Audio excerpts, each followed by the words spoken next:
Don't do this tutorial if you're still struggling with design fundamentals. Jumping ahead like that is really counterproductive. It's gonna slow your growth as a designer.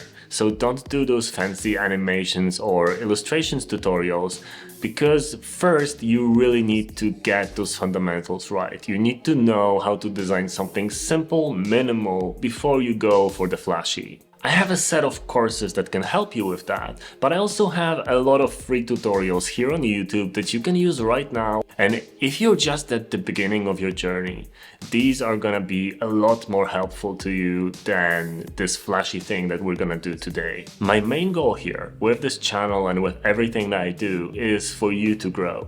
And for that to happen, you need to do it in the right order. So I'm gonna link the playlists in the description of this video, and if you feel like you don't really have those fundamentals nailed yet, go do those first and then return here and let's make a nice Airbnb dial together. Okay, hey, we're gonna recreate the dial from the Airbnb month selector, and as you can see I already played with this around a little bit earlier just to get a little bit of a hang of it. It's not gonna be exactly the same, as some of those shadings and elements take a long time to do, but I'm gonna show you the general approach so you can then experiment later. So what we're gonna start with is I'm gonna move this frame out of the way and create a new one, and I'm gonna be doing this in Sketch, but you can use Figma or Adobe XD or Lunacy or Penpot, whatever you wish. The first shape is gonna be that little circle in the middle. I'm gonna draw an oval and move it in place.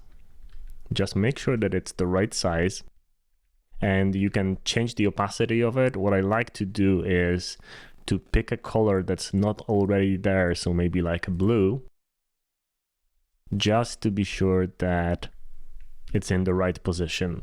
Okay, perfect. Now let's duplicate this one and simply stretch it to the outside like this. Okay, we now have that oval. So the final shape here that we're gonna need, of course, except for that difficult one here, is that little circle that you dragged. So I'm just gonna duplicate this again, put it in place, and expand it to match. Okay, so we have those 3 ovals and we're done. It looks like a more minimal version, right? Okay, let's bring those back. And what we want to do here is to make another circle, but this time we need to be sure that it goes exactly through all of those dots here. So it has to be in the middle of everything. So for that, I'm gonna turn the fill off and pick a very bright visible red for this element here, and then let's position it in place and then play with the size until it goes through the dots. What we also want, kind of automatically, for this line to also go exactly through the middle of this little shape here. Okay, so what we do now is press enter and create some additional points. So I'm gonna create a point here just so that it ends here, the line. And then using a scissor tool, basically we remove parts of the circle. Just like that. Now we do have a line, so let's round the corners of it completely. And now let's increase the thickness of that line until it matches the other one. And we can bump down the opacity a little bit, move it in place. Sometimes you might have to shrink it a little bit, modify the sizing. And don't worry, we're gonna play with this still. So now let's press exactly in the middle of that circle and then select that last part and remove it. And it's getting closer to what we want. So what I'm doing here is modifying the size of the shape by simply dragging it with the command key held down. Okay, so now we have our red line, but obviously it doesn't look like that on this end. It has some slightly rounded corners, but it's more straight than this. So what we want to do right now is to outline the stroke. Basically, it creates a fill like this. And we can do a little bit of tweaking here. For example, move this up a tiny bit. We need to add a point close to the ending here. And I guess about 4 points from the other one should initially be enough. Again, in this editing option, select those two outer points and change them to straight. And now you should be able to remove this one, just like that. And now select those 2 points only and then increase the corner radius.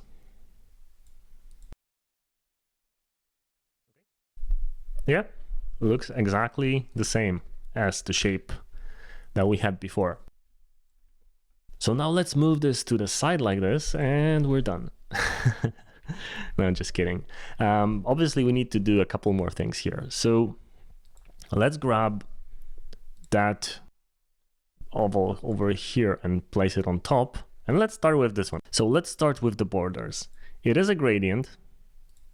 The top border you can just pick from the original, and the bottom border pick from the original, and then make them thicker, kind of like this. And let's bring back the opacity. Now the fill looks like it's a solid color, but it's not. It is a gradient too. And you can bring this back down a little bit so it's under the border. Pick that color, but pick it right under the border over here, and then pick the other one, which is probably going to be a much lighter color. Yeah, it's fully white over here. So once we move it over next to it, we can still modify it a little bit. This color over here at the bottom can be a tiny bit lighter. Okay. And we can add a tiny bit of inner shadow as well, with just a little blur. And then move it to the bottom. Okay, and what we can do here as well is add a center point and then pick the color from the center. Because as you can see, it's not exactly the same on all the heights. It's not a completely uniform gradient. That's okay. But it's just good to notice that and recreate it that way. Okay, so now if we place it over here, it really looks close enough, especially if you zoom out a little bit. So let's put it back. And now let's copy the properties, or in Sketch the style of it. And I'm gonna paste that style onto this main middle one. And as you can see, it kind of looks almost right, but not exactly. And before we start playing with it, let's modify the gradient by removing the middle points. And here let's pick the colors. And as you can see, this has like a little line on the top. So let's pick a little bit under that line, because that line is fully white. Okay, and then one more point from the middle. Okay, perfect. So now let's have an inner shadow. Let's make it fully opaque like this. And it starts from the top. So it's more like here. It is barely visible, but it is sort of visible. So should be okay. And a little bit blurred. Okay, now we have another inner shadow, but this time it's at the bottom. And it's blurry like this. And by doing this, we realize that we don't really need the border anymore. So more like this. And then we have an outer shadow that also goes to the bottom. And it should be similar to the other one that we have, but it can be a much less opaque color. And then see how this shadow here at the bottom goes a little bit further. It goes almost up to here. So then use the Y value to move it that way and play around with the opacity. And obviously we have a blue background here, so it's not exactly the same. So let's modify this. I'm going to remove the borders and I'm going to pick the color. But this is tricky because it does have a pretty strong inner shadow. So I'm going to pick the color from here actually. And I'm going to add an inner shadow to this entire circle. It does have a strong shadow like this from the top. It's a little bit blurred. And we will be tweaking, obviously, all those shadows as we go. So decrease the opacity when needed. Maybe increase the blur a little. I'm going to fill this with a gradient as well. And I'm going to start it here in the middle. Pick this color because obviously there is a red overlay here. So we don't want red like this. So I'm going to pick it from here. And this lighter color actually can stay at the bottom for now. Okay, let's add another inner shadow, but this time it's gonna be white. And for this to be visible, I'm gonna change the background color of this entire frame like this. Okay, so that inner shadow starts from the bottom, so it's here. Doesn't have to be as blurry and definitely has to be fully visible like this. As you can see, it starts to show. Okay, and what we can start doing, because we need this effect both here and here, is to try and match the inner and outer shadows here. So play around with the opacities like this until they kind of a little bit blend together. And then we have to do the same thing over here, but we do have an outer shadow that goes to the top like this. And it blurs the top edge a little bit like that. And now that inner shadow can be a little bit lighter. Okay, it's starting to look pretty good. It's not exactly identical because there's a lot of tweaking in the shadows, but I kind of like my version, so I'm just gonna go with it. So tweaking the Y values a little bit just to make it look good. Okay, and now this color at the bottom can definitely be darker and it starts to pop out a little bit more like that. Okay, so let's create an oval over here. Actually make it like this a little bit. Let's pick a lighter shade of that color and then blur it like that. We can blur it some more and then duplicate that and place it kind of over here. And what we want to do is to duplicate that larger oval that we have. And then let's remove all the effects from it. And let's also remove the fill and simply use this as a mask for those little blurry elements. And then just play with the blur until it looks good.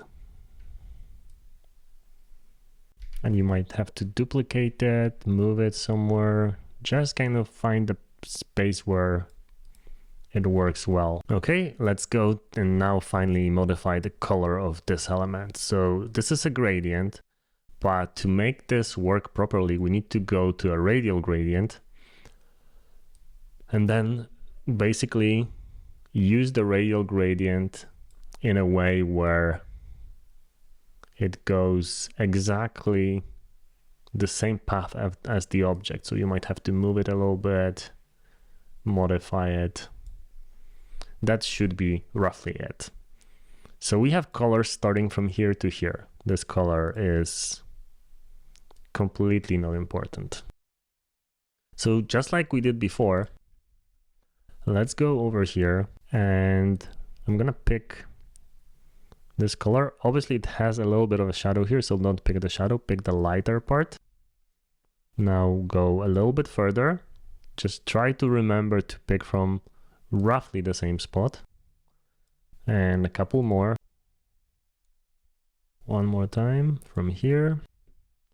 And the last one is gonna be this one. And obviously we also have to pick this color because it's not right yet. And this one is just from the edge here. And just like that, we created a pretty natural looking gradient of this entire element. It looks pretty good. It's not perfect though. And also we can still add a little bit to it by duplicating some of those little shadows, maybe removing a little bit of blur from one of them. Now this element also has a standard dark drop shadow, which is mostly a blur value like this. And it does also next to that have a colorful drop shadow. And I'm gonna pick the lightest color here again. So now it's all in the tweaking. So what we want is that main dark drop shadow to be visible on both sides. So let's increase it a little bit. And now we also see that we need to make this a tiny bit smaller, just so it's visible over here. Okay, what we can try here, maybe it's gonna work pretty good, is to add a darker border like this, and then make it like almost completely transparent. And yeah, we're getting closer. Okay, yeah, looking from a distance, it looks pretty good. So let's add the last thing here, which is gonna be that little overlay. What we want to do to make this work and look good is to draw a new shape, which basically is a line. Try to keep it roughly going on the same path as this one. Okay, and we see that there is a gradient going from white to the little purple. So white is at the bottom and it's slightly smaller like this. So let's shrink it. Okay, you see that it starts in this position. So I'm gonna make a little line like that. Also, let's round the endings and I'm gonna place it over here. And now let's fix the spacings again a little bit. It doesn't have to be perfect because it's going to be pretty heavily blurred. Okay, now let's go into a gradient. This time we can go lazy and do a standard gradient. So let's start with this lighter color here. Okay, paste it here underneath and then blur it. And then you can play with those colors just to figure out the best option here. And if that gradient doesn't work, we can go back again to the standard linear one. Just make sure that it is in the right spot. Okay, so yeah, so here we have no color at all.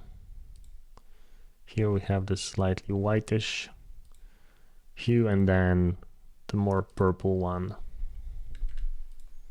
like that. And there is one more shadow that's going towards the top like this and it's slightly stronger. So we can add that shadow and also move it to the right, more on this side.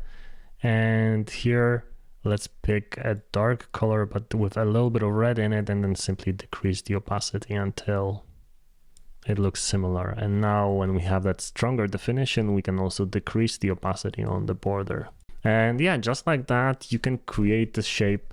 You can play around with it some more to make it look more of the same, and then decrease the opacity just a tiny bit. And for it to work, I'll have to decrease the opacity on the main shadow. So let's zoom in again and play around with this opacity until it's gonna look a little bit more natural when this element also casts a little bit of light onto this one. So yeah, there you have it. Simple, easy, and fun. And that's it. It's close enough, and it shows you the general principles of how to think and approach stuff like that.